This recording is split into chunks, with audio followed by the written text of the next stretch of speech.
అందరికీ నమస్కారం అండి. మంజు గారు రచించిన నాన్నకు ప్రేమతో అనే కథను గురించి విన్నాం. తన బిడ్డ కోసం ఒక తండ్రి పడే ఆరాటం. ఆర్తి నా జీవితంలోకి వచ్చిన అదృష్ట దేవత అని అందరికీ చెప్తూ ఉంటారు ఆర్తి నాన్నగారు శేఖర్ గారు. ఆర్తి పుట్టినప్పుడు తనకి బాగా కలిసి వచ్చి తనకున్న చిన్నపాటి వ్యాపారం ఆర్తితో పాటు పెరిగి పెద్ద అయింది అని ఎప్పుడూ ఆర్తి అమ్మగారైన విజయ్ గారితో అంటూ ఉంటారు. తండ్రి గారాబంతో బాగానే పింకిగా తయారయ్యింది ఆర్తి. ఎలా అంటే తను చెప్పింది ఫైనల్. అది ఏ విషయమైనా సరే వీరిద్దరి మధ్య విజయ్ గారి మాట చెల్లుబాటు కాదు.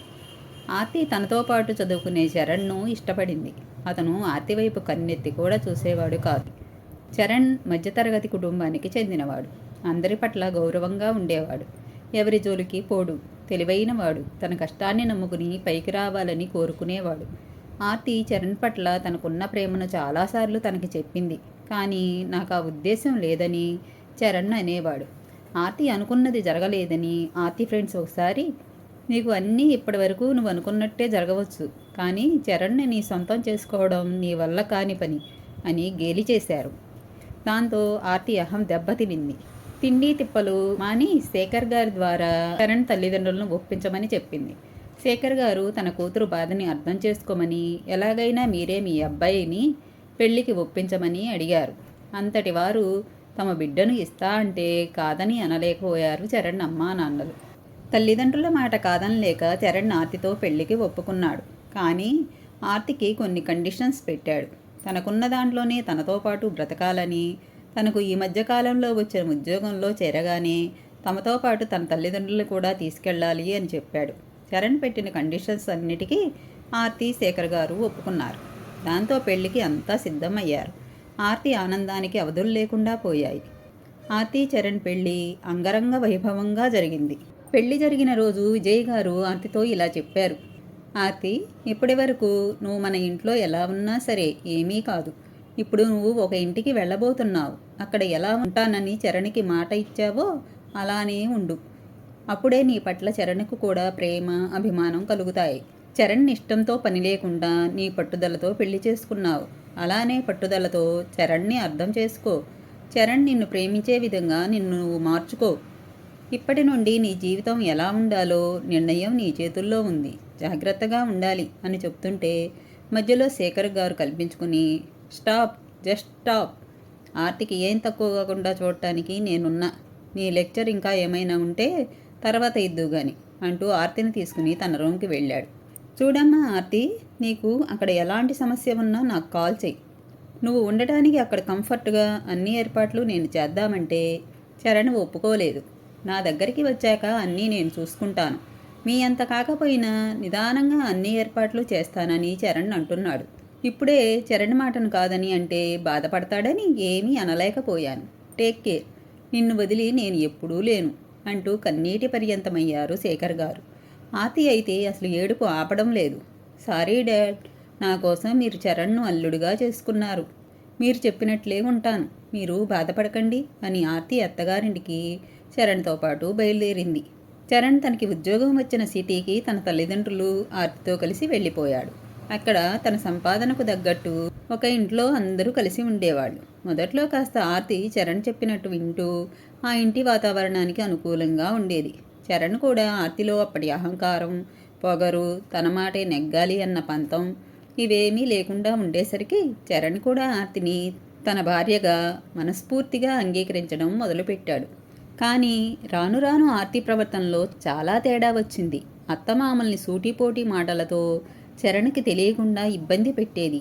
పాపం చరణ్ తల్లిదండ్రులు తన కొడుకు సంతోషంగా ఉంటే చాలు అని అనుకొని, ఒకసారి మేము ఊరికి వెళ్తాంరా, అక్కడ ఉన్న వాతావరణం అలవాటైపోయి ఇక్కడ ఉండడం కొంచెం కష్టంగా ఉంది. పైగా మన ఇల్లు కూడా ఎవరూ లేక పాడైపోతుంది. నాన్నగారి ఆరోగ్యం దృష్ట్యా అక్కడ ఉండడం బాగుంటుందని మేము అనుకుంటున్నాం. మేము ఎక్కడ ఉన్నా నువ్వు కోడలు సంతోషంగా ఉండాలని మనస్ఫూర్తిగా కోరుకుంటున్నాం అని చరణ్ చెప్పేది వినకుండా వాళ్ళ ఊరికి బయలుదేరి వెళ్ళిపోయారు. ఇక అంతటితో ఆర్తికి ఏ అడ్డు లేకుండా పోయింది. అప్పటినుంచి మెల్లగా ఆర్తి చరణ్ ఆర్థిక పరిస్థితిని గేలి చేస్తూ తను ఎలా పెరిగిందో ప్రతిసారి ఏదో ఒక సందర్భంలో చెబుతూ చరణ్ని అసహనానికి గురిచేసేది. తన తల్లిదండ్రులు ఎందుకు ఇక్కడి నుంచి వెళ్ళిపోయారో అర్థం చేసుకోవడానికి ఎక్కువ సమయం పట్టలేదు చరణ్కి. ఆర్తికి చరణ్ చాలాసార్లు తను ఎవరిపై ఆధారపడటం ఇష్టం లేదని, నాకు ఉన్న దాంట్లో నిన్ను సంతోషంగా చూసుకోవడానికి ప్రయత్నం చేస్తాను అని చెప్పాడు. కానీ ఆర్తి చరణ్ మాటలను అస్సలు పట్టించుకోవడం లేదు. ఆర్తికి ఒకప్పుడు నాపై ఉన్న ప్రేమ ఏమైందో, అసలు ఆర్తి నన్ను నిజంగా ప్రేమించిందా లేక నేను కాదు అన్నానని పంతంతో పెళ్లి చేసుకుందా అని చరణ్ మనసులో బాధపడేవాడు. అప్పుడే తెలిసింది ఆర్తి తల్లి కాబోతోందని. ఈ సమయంలో తన మనస్సు కష్టపెట్టడం ఇష్టం లేని చరణ్ మెల్లగా మౌనంగా ఉండిపోయాడు. చరణ్ మౌనాన్ని తన అవకాశంగా చేసుకున్న ఆర్తి ఆటలకు అడ్డు లేకుండా పోయింది. రోజుకో రకంగా చరణ్ని ఇబ్బంది పెడుతూ ఉంటే ఇక సహించలేని చరణ్ ఆర్తిని పుట్టినింటికి పంపించాడు. తను కూడా ఆఫీస్ పని మీద వేరే ఊరికి వెళ్ళవలసి ఉంది అని. కనీసం కొంతకాలమైనా తను దూరంగా ఉంటే మార్పు ఏమైనా వస్తుంది అని అనుకున్నాడు. ఆర్తి పుట్టింటికి వచ్చినప్పటి నుంచి తన ప్రవర్తనని గమనిస్తున్న విజయ్ గారు ఒకసారి ఆర్తితో ఇలా అన్నారు. వచ్చినప్పటి నుండి ఒకసారి కూడా నిన్ను చూడటానికి చరణ్ రాలేదు. ఏమైనా సమస్య ఉందా మీ ఇద్దరి మధ్యలో అని అడిగితే, ఏం లేదమ్మా, నేను చేసే ప్రతి పనికి ఇలా చేయకూడదు, అలా మాట్లాడకూడదు అని రూల్స్ చెప్తుంటారు. అది సరే, మీ అత్తామామలు ఎందుకు ఊరికి వెళ్ళారు అని అడిగారు విజయ్ గారు. దానికి ఆర్తి, మా దగ్గర ఉండే కంటే వాళ్ళ ఊరిలో ఉంటే వాళ్ళ ఆరోగ్యం బాగుంటుంది అని చెప్పి వెళ్ళిపోయారు. నేను చెప్తే మాత్రం ఏమైనా ఉంటారా అని నిష్ఠూరంగా మాట్లాడింది. ఫారిన్ నుండి శేఖర్ గారు ఇంటికి రాగానే ఆర్తిని చూసి చాలా సంతోషపడిపోయాడు. నా బంగారు తల్లి ఎన్నాళ్లకు నా ఇంటికి చేరింది అని. మెల్లగా ఆ మాట ఈ మాట అనుకుంటూ చరణ్ ప్రస్తావన తెచ్చారు శేఖర్ గారు. దాంతో ఆర్తికి ఎక్కడ లేని విసుగు వచ్చింది. అనవసరంగా నేను అతన్ని పెళ్లి చేసుకున్నా. నన్ను కాదు అన్నాడని పంతం కొద్దీ పెళ్లి చేసుకున్నాను. పెళ్లి అయిన కొన్ని రోజులకు నాకు అసలు అక్కడ ఉండాలని అనిపించలేదు. వచ్చేద్దాం అనుకున్నా. తర్వాత నాకు ప్రెగ్నెన్సీ వచ్చింది. కానీ నాకు ఆ విషయం లేటుగా తెలిసింది. చరణ్ లేనప్పుడు హాస్పిటల్కి వెళ్ళాను అబార్షన్ కోసం. కానీ డాక్టర్ ఒప్పుకోలేదు. నీ భర్తను తీసుకొనిరా, అయినా ఇప్పటికే ఆలస్యం అయింది. ఇప్పుడు అబార్షన్ చేస్తే నీకు కూడా ప్రమాదం అని డాక్టర్ అంటే వెనక్కి వచ్చాను. తర్వాత మా అత్తామామలను వాళ్ళ ఊరికి వెళ్ళేలా చేశాను. దానికి కారణం నేను అని తెలిసిన చరణ్ ఏమీ అనలేదు. ఏమైనా అంటే గొడవ చేసి విడాకులు ఇవ్వమని అడుగుతామని అనుకున్నాను. కానీ చరణ్ మౌనంగా ఉంటున్నాడు అంటూ ఆర్తి శేఖర్ గారికి చెప్పుకొచ్చింది. అంతా గది బయట నిలబడి ఉన్న విజయ్ గారు విని బాధపడ్డారు. చరణ్ జీవితాన్ని ఆర్తి నాశనం చేసింది అని. కానీ శేఖర్ గారు మాత్రం అసలు ఏం పట్టనట్టు ఆర్తికి సపోర్ట్ చేశారు. ఆర్తి, అసలు నీ మనసులో ఏముందో చెప్పు అని అడుగగా, నేను విడాకులు తీసుకుందామని అనుకుంటున్నాను. కానీ చరణ్ దీనికి ఏమాత్రం ఒప్పుకోడు. ఎలా చరణ్ని ఒప్పించాలి అని తెలియడం లేదు డాడ్ అని అంటుంది ఆర్తి. ఈ విషయం నాకు వదిలే, నేను చూసుకుంటాను, నువ్వు హ్యాపీగా ఉండు అని శేఖర్ గారు ఆర్తికి భరోసా ఇచ్చారు. విజయ్ గారు ఆర్తికి అర్థమయ్యేలా చెప్పడం మాని, ఈయన ఏంటి ఇంకా దూరం పెంచుతున్నాడు వాళ్ళ మధ్యలో అని బాధపడుతూ ఎలాగైనా ఆర్తి చరణ్ కలిసి ఉండేలా ఏమైనా చేయాలని అనుకుంటూ తన రూంలోకి వెళుతుంది. ఒకసారి ఆర్తిని చూడటానికి చరణ్ వెళ్ళాడు. ఆర్తిని చూసి సంతోషంగా చరణ్ ఆర్తితో మాట్లాడుతున్నాడు. ఏమీ అనుకోకు, ప్రాజెక్ట్ వర్క్ ఎక్కువగా ఉండడం వల్ల లేట్ అయిపోయింది ఇంటికి వచ్చేసరికి. మార్నింగ్ వెళ్ళిపోతున్నాను ఆఫీస్కి. అందుకే టైంలో నీకు ఫోన్ చేసి నేను డిస్టర్బ్ చేయడం ఎందుకని కాల్ చేయలేదు. కనీసం నువ్వైనా చెయ్యొచ్చు కదా. హెల్త్ ఎలా ఉంది? డాక్టర్ దగ్గరికి ఎప్పుడు వెళ్ళావు? ఎప్పుడు డెలివరీ డేట్? ఇలా డాక్టర్ గారు ఏమైనా చెప్పారా అంటూ అడుగుతున్నారు. కానీ ఆర్తి, స్టాప్, క్వశ్చన్ బ్యాంకులో ఎన్ని క్వశ్చన్స్ ఒకేసారి అడుగుతున్నావు అనుకుంటూ అసహనానికి గురయ్యింది. ఆర్తి మాట్లాడేలోపు విజయ్ గారు చరణ్ కోసం స్వీట్ తీసుకుని ఆర్తి రూమ్ వైపు వచ్చారు. వెంటనే విజయ్ గారు, ఈ పిచ్చిది వాళ్ళ నాన్న మాట విని ఏం చెబుతుందో ఏమంటుందో అనుకుని ఆర్తి మాట్లాడేలోపే, బాబు చరణ్ ఇప్పుడే కదా వచ్చింది, కాస్త స్వీట్ తీసుకో, తర్వాత మాట్లాడుకుందాం అని అది వాళ్ళకి ఇచ్చేసి వెళుతూ, ఆర్తి, నిన్న నువ్వు బాదం హల్వా చేయమన్నావు కదా, చేశాను, ఎలా ఉందో చెప్పు అని వెళ్ళిపోయింది. అప్పుడు చరణ్ హల్వా తీసుకుని ఆర్తికి తినిపించాలని చేతిలోకి తీసుకుంటాడు. కానీ ఆర్తి, నాకు అది నిన్నటి ఇష్టం, ఇప్పుడు అదంటే నాకు ఇష్టం లేదు, సో నాకు అది వద్దు అని అక్కడి నుంచి బాల్కనీలోకి వెళ్ళింది. ఏంటి ఆర్తి ప్రవర్తనలో చాలా మార్పులు కనపడుతున్నాయి. అక్కడ ఉన్నప్పటికంటే ఇక్కడ వచ్చిన తర్వాత ఇంకా చాలా మార్పు కనిపిస్తుంది. ఎలా అయినా సరే ఆర్తి మనసు మార్చి ఆర్తి సంతోషంగా ఉండేలా చెయ్యాలి అనుకున్నాడు చరణ్. శేఖర్ గారు ఆఫీస్ నుంచి వచ్చాక చరణ్ని చూసి పలకరింపులు అయిపోయాక ఫ్రెష్ అయి వస్తాను అని తన రూమ్లోకి వెళ్ళిపోయారు. వెంటనే ఆర్తి శేఖర్ గారి రూమ్లోకి వెళ్ళి, డాడీ ఇప్పుడు ఏం చేద్దాం? చరణ్ వచ్చినప్పటి నుంచి నా మీద చాలా ప్రేమ చూపిస్తున్నారు. అతన్ని చూస్తే తను నన్ను బాగా మిస్ అయినట్లు ఫీల్ అవుతున్నాడు. కానీ నాకు అలా లేదు. ఏం చేసినా నీ చేతుల్లోనే ఉంది. ప్లీజ్ త్వరగా నాకు అతని నుండి ఫ్రీడమ్ కావాలి అని అంటుంది. శేఖర్ గారు ఇప్పుడే కదా తను వచ్చింది, నేను మాట్లాడతాను, నువ్వు ఏదనుకుంటే అదే జరుగుతుంది అని అంటారు. శేఖర్ గారు చరణ్తో మాట్లాడుతూ ఉంటారు ఆఫీస్ విషయాలు. మెల్లగా శేఖర్ గారు చరణ్తో ఇలా అంటారు, చూడు చరణ్, నాకు ఏదైనా స్ట్రైట్గా మాట్లాడడం అలవాటు. నీకు ఉన్న విషయం చెప్తాను. ఆర్తికి నీతో కలిసి ఉండడం ఇష్టం లేదు. తను నీ నుంచి విడాకులు కోరుకుంటుంది. నువ్వు కూడా తనని మనస్ఫూర్తిగా ఇష్టపడలేదు కదా. ఇది నీకు కూడా మంచిదే. నీ లైఫ్ అంతో ఇంతో ఆర్తి వల్ల నష్టపోయి ఉండొచ్చు. తనకి తగ్గ పరిహారంగా నేను నీకు నా ఆస్తిలో నీకు ఎంత కావాలన్నా ఇస్తాను. విషయం కాంప్లికేటెడ్ చేయకుండా ఆర్తికి డైవర్స్ ఇచ్చేసేయి. నేను చెప్పాలనుకున్నది చెప్పాను. ఆలోచించుకుని మంచి డెసిషన్ తీసుకో అని శేఖర్ గారు అన్నారు. ఒక్క నిమిషం అంకుల్, మీకు మీ అమ్మాయికి ఎదుటివారి మనసుతో వారి అభిప్రాయంతో పని లేదా? నీ కూతురు అడిగిందని నాకు ఇష్టం లేకపోయినా బలవంతంగా మా పేరెంట్స్ ద్వారా పెళ్లికి ఒప్పించారు. ఇప్పుడు నా ఇష్టంతో సంబంధం లేకుండా మీకు నచ్చినట్టు విడాకులు ఇవ్వమంటున్నారు. ఇది ఎక్కడి న్యాయం? నేను మనిషినే కదా, నాకు కూడా కొన్ని అభిప్రాయాలు ఉంటాయి. అంతా మీ ఇష్టమేనా? మనుషులతో మనసులతో ఏం పని లేదా? నేను ఒకసారి ఆర్తితో మాట్లాడాలి అంటే దానికి శేఖర్ గారు, ఓకే, నువ్వు ఆర్తి కలిసి డెసిషన్ తీసుకోండి. చరణ్ ఆర్తి దగ్గరకు వెళ్ళి, ఏంటి ఆర్తి, మీ డాడ్ చెప్పేది నిజమేనా? నువ్వు నా నుంచి విడిపోవాలని అనుకుంటున్నావా? నేను నీకు ఏం తక్కువ చేశాను? నా ఇష్టంతో పని లేదా? ఏదైనా ఉంటే చెప్పు. ఇలాంటి పరిస్థితుల్లో ఈ డిస్కషన్ చేయడం నీ ఆరోగ్యానికి మంచిది కాదు. అర్థం చేసుకో. నీ కడుపులో ఉన్న మన బేబీకి నీకు కూడా. చరణ్ మాటలకి అడ్డం వస్తూ ఆర్తి, సారీ చరణ్, ఏదో నువ్వు కాదు అన్న పంతం కొద్దీ నిన్ను పెళ్లి చేసుకున్నాను. కానీ తర్వాత నీతో నా లైఫ్ నాకు అంతగా ఇష్టం లేదు. ఇలానే లైఫ్ లాంగ్ కంటిన్యూ చేయడం అస్సలు ఇష్టం లేదు. ఇంకా నేను మీకు కరెక్ట్ కాదు, నువ్వు నాకు కరెక్ట్ కాదు. సో మనం విడిపోదాం. ఈ భారం నేను మోయలేను అంటుంటే చరణ్ ఒక్కసారిగా కుప్పకూలిపోయాడు.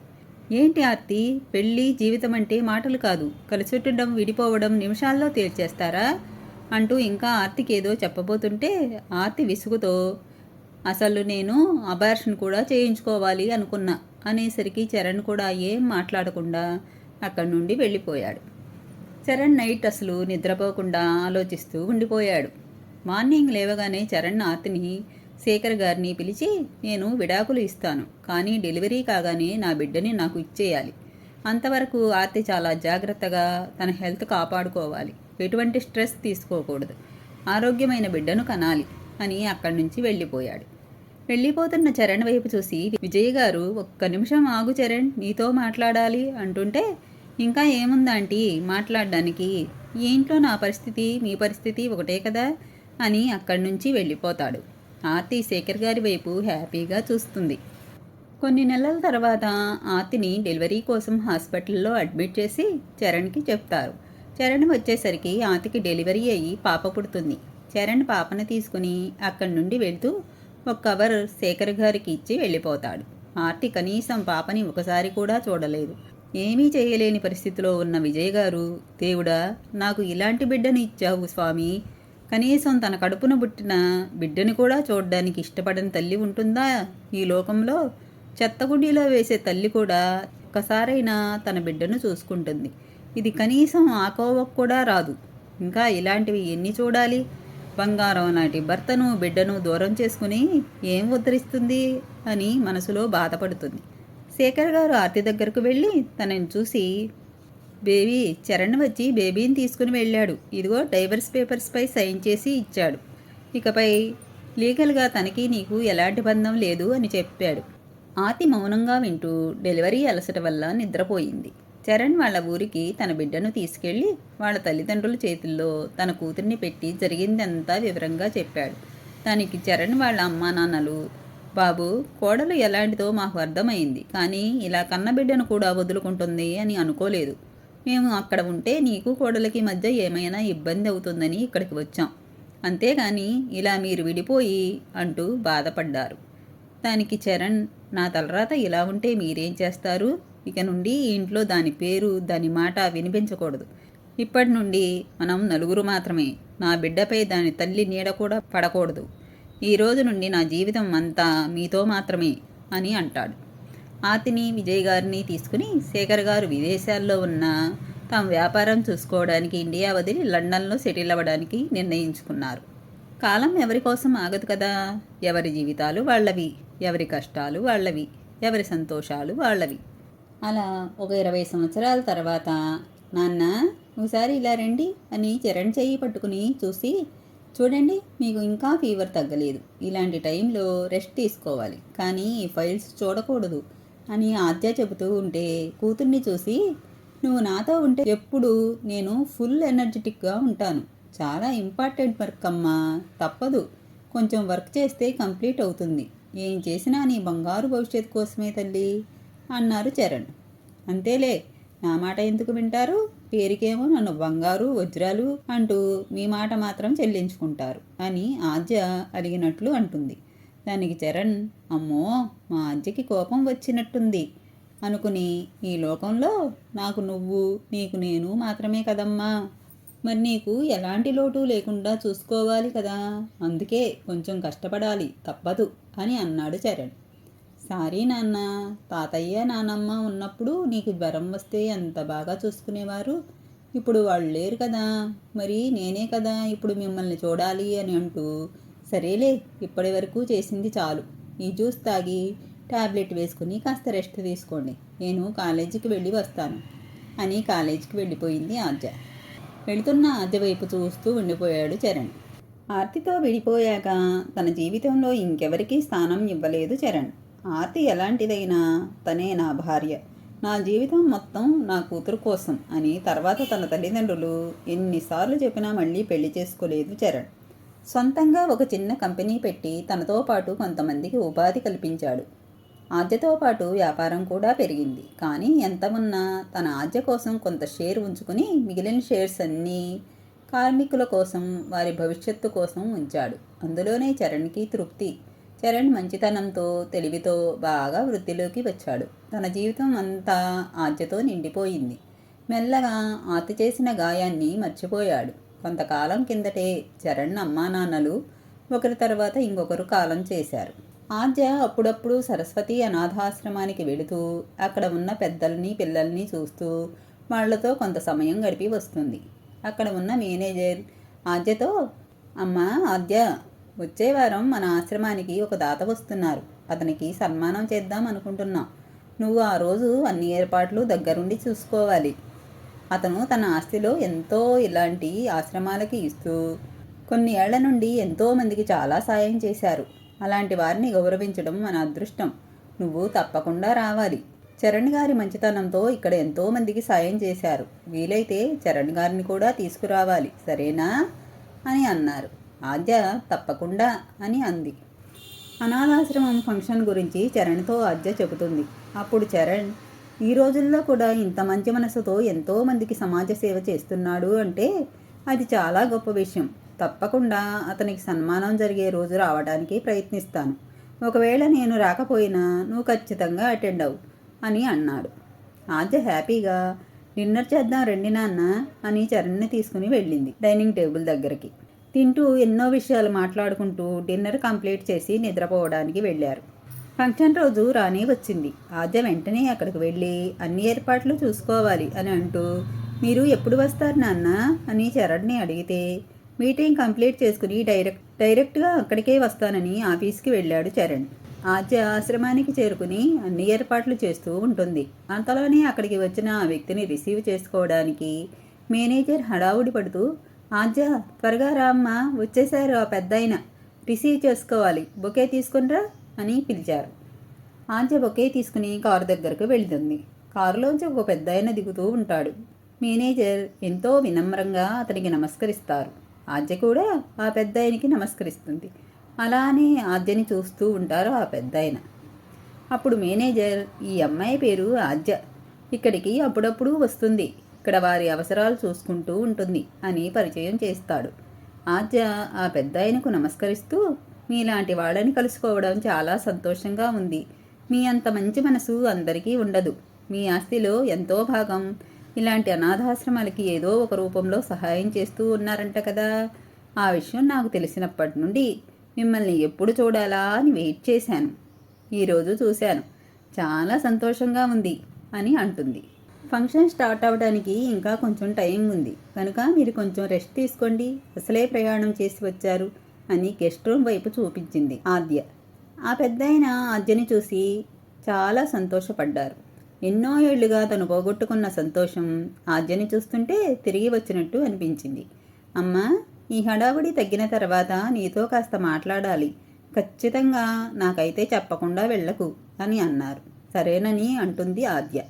ఆద్య ఆ పెద్దాయనికి కావలసిన ఏర్పాట్లు చేసి ఫంక్షన్ కోసం అరేంజ్మెంట్స్ చేయడానికి వెళుతుంది. ఫంక్షన్ స్టార్ట్ అయ్యింది. ఫంక్షన్ జరుగుతున్నంతసేపు ఆ పెద్దాయన ఆద్య వైపు చాలా సంతోషపడుతూ చూస్తూ ఉన్నారు.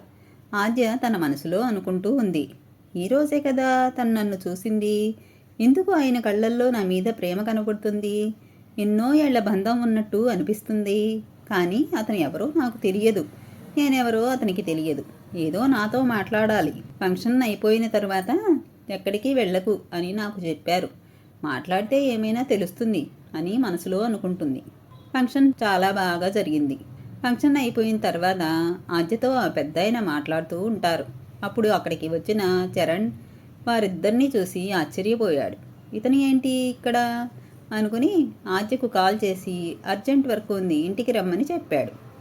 ఆద్య పెద్దాయనతో, నేను అర్జెంటుగా ఇంటికి వెళ్ళాలి, నాన్నగారు రమ్మన్నారు, మీరే ఒకసారి మా ఇంటికి రండి అని పిలుస్తుంది. అమ్మా ఆద్య, ఒక 5 నిమిషాలు, నేను చెప్పేది పూర్తిగా విను అని తను మాట్లాడుతూ ఉంటాడు. అతనితో మాట్లాడడం పూర్తయిన తర్వాత ఆద్య ఇంటికి బయలుదేరింది. ఇంటికి రావడం ఎంతో బాధగా అనిపించింది ఆద్యని చూస్తుంటే. చరణ్ గమనిస్తూనే ఉన్నాడు ఆద్య ప్రవర్తనని. ఏమైందమ్మా, ఎందుకు అలా ఉన్నావు అని అడిగారు. ఆద్య ఏం చెప్పకుండా తన రూమ్కి వెళ్ళిపోయింది. డిన్నర్కి కూడా రాకుండా ఆద్య రూమ్లోనే ఉండిపోయింది. చరణ్ ఆద్య రూమ్కి భోజనం ప్లేట్ తీసుకుని వెళ్ళాడు. ఆద్య ఫేస్ చూస్తే చాలా స్ట్రగుల్ అవుతున్నట్టు ఏదో విషయంపై అనిపించింది చరణ్కి. ఆద్య, ఏమైందమ్మా, ఎందుకు అలా ఉన్నావు, నాతో చెప్పకూడదా అని అడిగాడు. నాన్న, అమ్మ ఎలా చనిపోయింది అని ఆద్య అడిగింది. దానికి చరణ్, నువ్వు ఇలా అడుగుతావని నేను ముందే ఊహించాను అని మనసులో అనుకుని, జరిగింది నీకు ఎప్పటికైనా తెలియాలి, తనకి ఆర్తికి మధ్య జరిగినవి అన్నీ చెప్పాడు. ఆర్తి బాధపడుతూ, మీకు అమ్మపైన కోపం లేదా నాన్న అని అడుగుతుంది. అప్పుడు చరణ్, నాకు మీ అమ్మపై కోపం కన్నా నీ భవిష్యత్ ముఖ్యం అనిపించింది. నిమిషాల్లో డిసిషన్ తీసుకునేవాళ్ళని అప్పటికి కలిసి ఉండటానికి నేను ఒప్పించినా తర్వాత లైఫ్ లాంగ్ మీ అమ్మ ఎఫెక్ట్ నీ మీద కూడా పడుతుందని నేను మీ అమ్మ అడిగిన వెంటనే డైవర్స్ ఇచ్చేసి నిన్ను నాకు ఇవ్వాలని కండిషన్ పెట్టాను. నువ్వు పుట్టగానే నిన్ను తెచ్చుకున్నాను. తర్వాత మీ అమ్మ గురించి ఆలోచించడం కూడా మర్చిపోయాను. అప్పుడప్పుడు నువ్వు అమ్మ గురించి అడుగుతుంటే ఒక్కోసారి ఏం చెప్పాలో తెలియక చనిపోయింది అని చెప్పాను. కనీసం అప్పుడైనా నువ్వు అడగడం మానేస్తావని. నిన్ను చూసుకుంటూ మా బాధ మర్చిపోయాం. నానమ్మ తాతయ్యలు ఒకసారి మీ అమ్మను కలిసి నీ గురించి చెప్పాలని నాకు తెలియకుండా వెళ్ళారు. కానీ మీ అమ్మ వాళ్ళని కలుసుకోవడం ఇష్టం లేదని చెప్పి పంపిందట. తర్వాత మీ అమ్మని తీసుకుని వాళ్ళ అమ్మా నాన్నలు ఫారిన్ వెళ్ళారని తెలిసింది. ఇక అప్పటి నుండి ఈ రోజు వరకు మీ అమ్మ గురించి ఏమీ తెలియదు. కానీ ఈరోజు ఫంక్షన్ వచ్చిన తర్వాత తెలిసింది.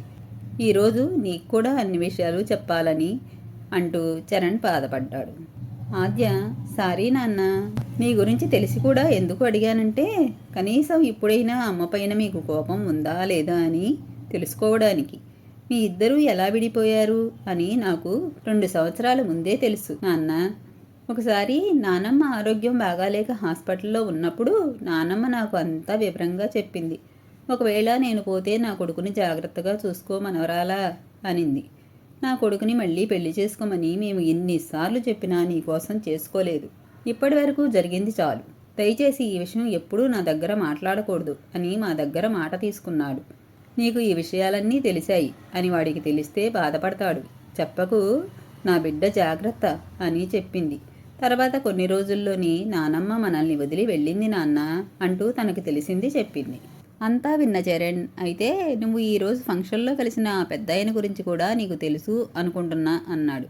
దానికి సమాధానంగా ఆద్య తల ఊపుతూ, అవును నాన్న తెలుసు అంది. ఫంక్షన్ స్టార్ట్ అయినప్పుడు నాకు తెలియదు నాన్న. ఎప్పుడైతే మీరు ఫంక్షన్కి వచ్చి నాతో మాట్లాడుతున్నా ఆ పెద్దాయనను చూసి అక్కడి నుంచి వెళ్ళారో అప్పుడే నాకు అనుమానం వచ్చింది. అంతలోనే మీరు కాల్ చేశారు ఇంటికి రమ్మని. మీరు వచ్చి వెళ్ళడం నేనే కాదు, ఆ పెద్దాయన కూడా చూశాడు. నేను వెళ్తానంటే నన్ను ఒకసారి నాకు మాట్లాడే ఛాన్స్ ఇవ్వమని, మీ గురించి అమ్మ గురించి మీకు కూడా తెలియని విషయాలు చెప్పాడు నాన్న అని ఆద్య అంటుంది. వాళ్ళ మాటలు నమ్ముతున్నావా ఆద్య అని చరణ్ అంటుంటే, చరణ్ గారు అని పిలుపు విని కిందికి వస్తారు చరణ్ ఆద్య. హాల్లోకి చూడగానే అక్కడ ఉన్న ఆశ్రమం మేనేజర్, సార్ ఆద్యని ఒకసారి కలిసి వెళదా అంటే ఈ సార్ని ఇక్కడికి తీసుకొచ్చాను అని అన్నాడు. పర్లేదు రండి కూర్చోండి అని చరణ్ అంటుంటే, మీరు మాట్లాడుకోండి సార్, నాకు ఇంపార్టెంట్ వర్క్ ఉంది, ఇంకోసారి మళ్ళీ వస్తాను, సెలవు అని అక్కడి నుండి మేనేజర్ వెళ్ళిపోయాడు. అతను వెళ్ళగానే, ఎందుకు మీరు మళ్ళీ మా జీవితంలోకి వచ్చారు?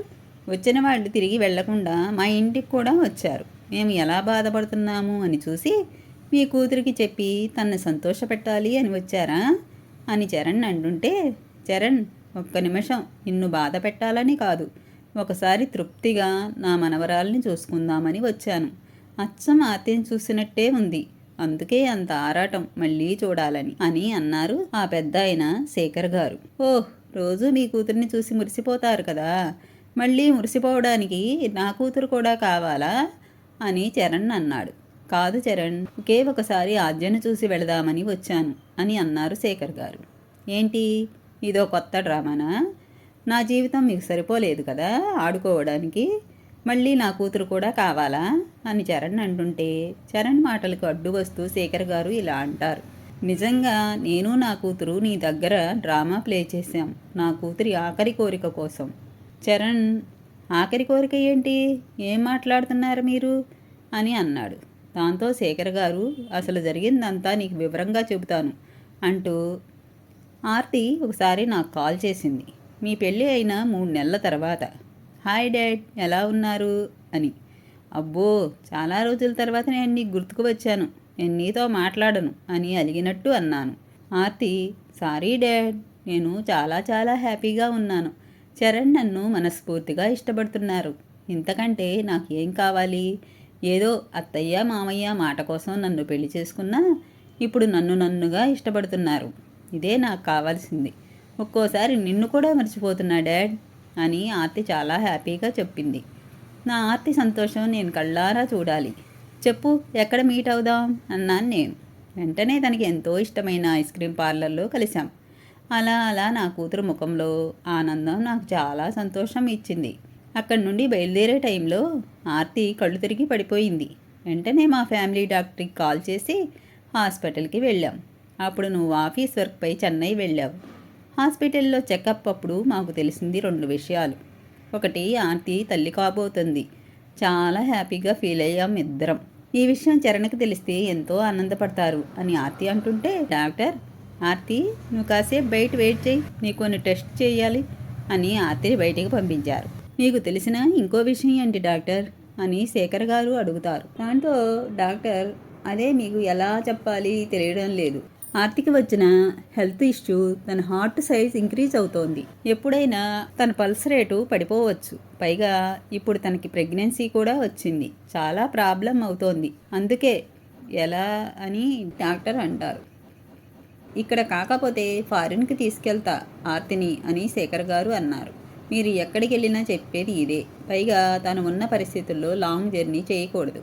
అబార్షన్ చేయిస్తే కనీసం ఆర్తి కొంతకాలం ఎక్కువ బ్రతుకుతుంది.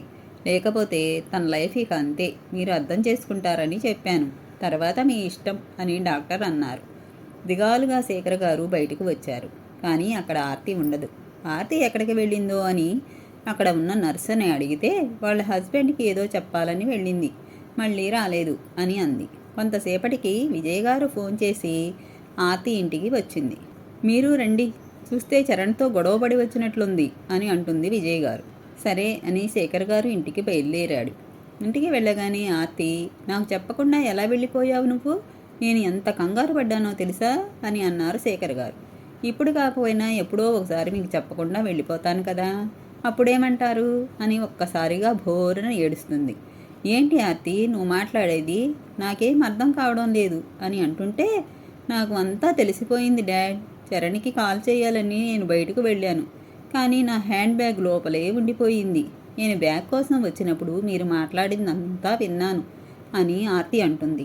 నీకేం కాదమ్మా, నిన్ను నేను ఎలాగైనా బ్రతికించుకుంటాను. ప్రపంచంలో ఏ మూలన నిన్ను బ్రతికించే ఛాన్స్ ఉన్నా అక్కడికి నేను నిన్ను తీసుకెళ్తాను.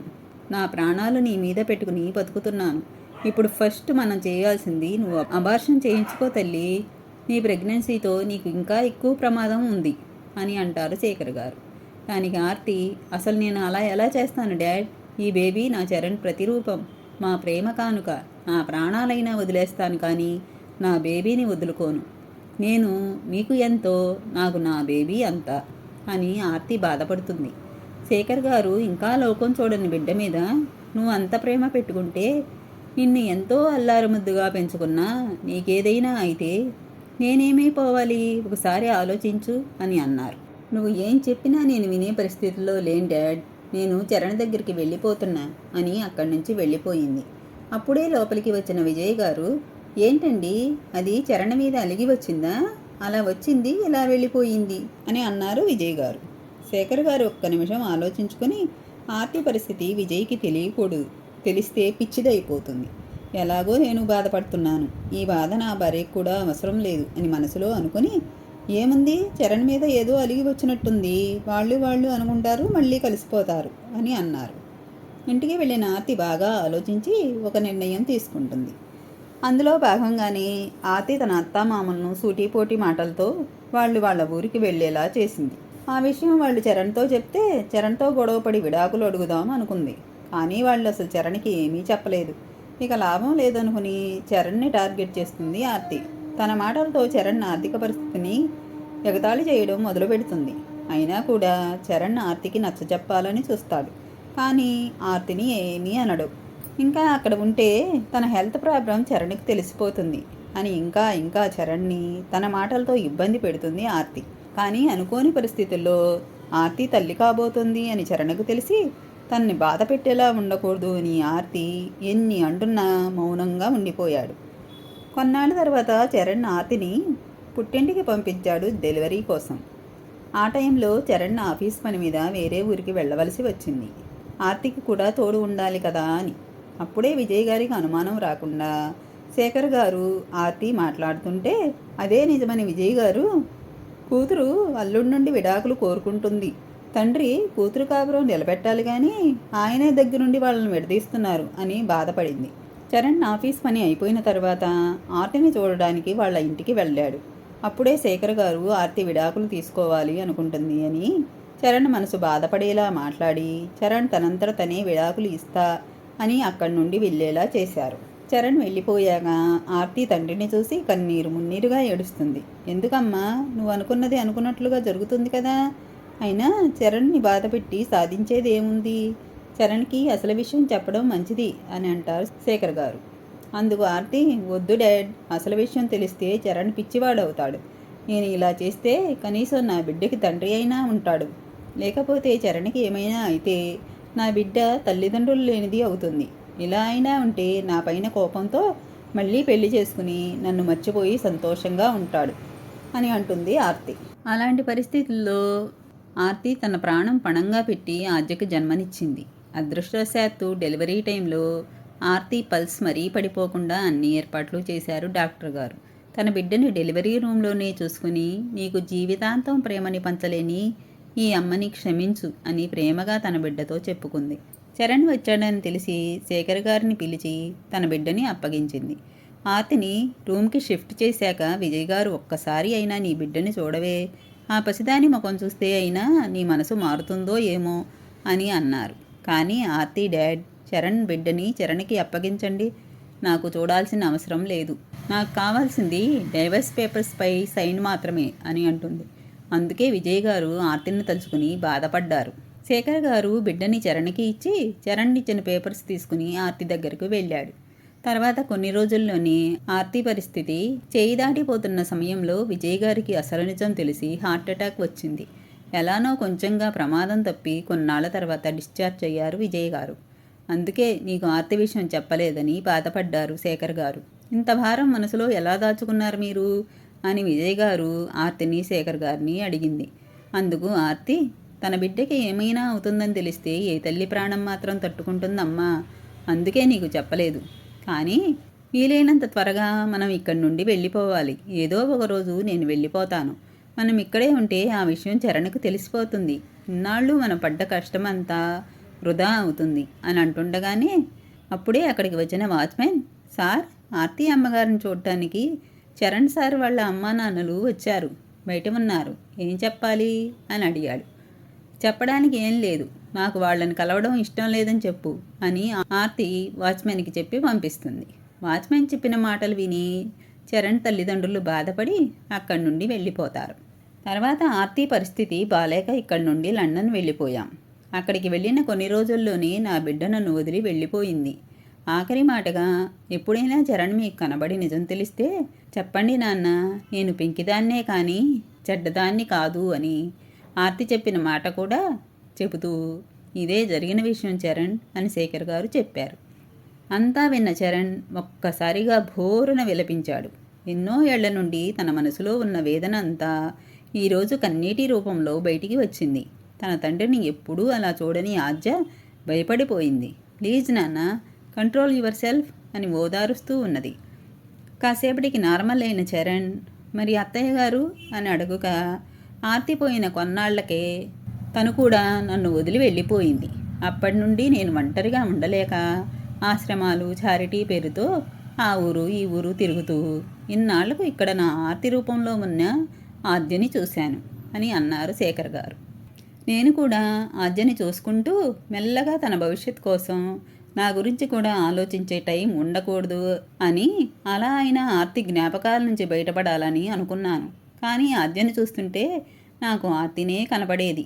ఎంత కాదు అనుకున్నా ఆర్తిని నేను పెళ్లి తర్వాత మనసారా ప్రేమించాను. ఆర్తినే నా జీవితం అనుకున్నా. అందుకే ఆర్తి నుండి విడిపోయినా కూడా నేను నా జీవితంలోకి ఇంకొకరికి స్థానం ఇవ్వలేదు అని చరణ్ అన్నాడు. అంతా వింటున్న ఆద్య తన తల్లిని తలుచుకుని తన తాతగారి దగ్గరకు వచ్చి, మీరు నిజంగా చాలా గ్రేట్ తాతయ్య అని అంటుంది. తాతయ్య అన్న మాట వినగానే శేఖర్ గారు, ఇంకోసారి పిలువమ్మా, ఈ పిలుపు నా జీవితంలో వింటానని అస్సలు అనుకోలేదు అని అంటుంటే ఆద్య, తాతయ్య, మీరు అమ్మ కోసం ఎంతో బాధని మనసులోనే దాచుకున్నారు. మీలాంటి నాన్న దొరకటం అమ్మ అదృష్టం. అంతేకాదు మా నాన్న కూడా మీలాంటి వారే. తన జీవితం అంతా నా కోసం మాత్రమే కేటాయించారు అని అంటుంటే చరణ్, శేఖర్ గారు ఇద్దరూ ఒకేసారి, నీలాంటి పిల్లలుంటే ఏ తండ్రికైనా ఏం గుర్తుకురాదు ఆద్య అని అన్నారు. ఓకే ఓకే, మీరు చెప్పింది కరెక్ట్ అని నేను ఒప్పుకోవాలంటే ముందు మనం అంతా కలిసి డిన్నర్ చేయాలి. అసలే నాకు చాలా ఆకలిగా ఉంది అని అంటుంది ఆద్య. శేఖర్ గారు, చరణ్, ఆద్య కలిసి భోజనం చేస్తున్నారు. చాలా రోజుల తర్వాత శేఖర్ గారికి, చరణ్కి ఇద్దరికీ తృప్తిగా భోజనం చేసినట్లు అనిపించింది. ఆద్యలో తన ఆర్తిని చూసుకుంటూ శేఖర్ గారు కూడా చరణ్తో పాటు అక్కడే ఉండిపోయారు. చరణ్ కోరిక మేరకు. సమాజంలో తల్లితో పాటు సమానంగా తండ్రికి గుర్తింపు రాకపోవచ్చు. మన నీడైనా ఒక్కోసారి మనకు కనబడదు. కానీ ప్రతి తండ్రి తన బిడ్డను అనుక్షణం నీడలా కాపాడుకుంటాడు. ఎవరో ఒకరు రాక్షసంగా తన బిడ్డల జీవితాల్ని నాశనం చేయవచ్చు. అంత మాత్రాన అందరూ తండ్రులు ఒకే కోవకి చెందరు. చందమామలో కూడా మచ్చ ఉంటుంది, అయినా కూడా అది అందంగా ఉంటుంది. అలానే ఎంతోమంది తండ్రులు తమ జీవితాలని తన పిల్లల భవిష్యత్ కోసం, వాళ్ళ సంతోషం కోసం నిరంతరం శ్రమిస్తూ తమ పిల్లల నవ్వుల్లో తమ కష్టాన్ని సైతం ఇష్టంగా మార్చుకునేవారున్నారు. అలాంటి ప్రతి తండ్రికి ఈ చిన్న కథ నాన్నకు ప్రేమతో అంకితం. ఈ కథ ఇంతటితో సమాప్తమండి. తిరిగి మరో మంచి కథతో మళ్ళీ కలుద్దాం. నా కథలు కానీ మీకు నచ్చినట్లయితే నా ఛానల్ను తప్పకుండా సబ్స్క్రైబ్ చేసుకోండి.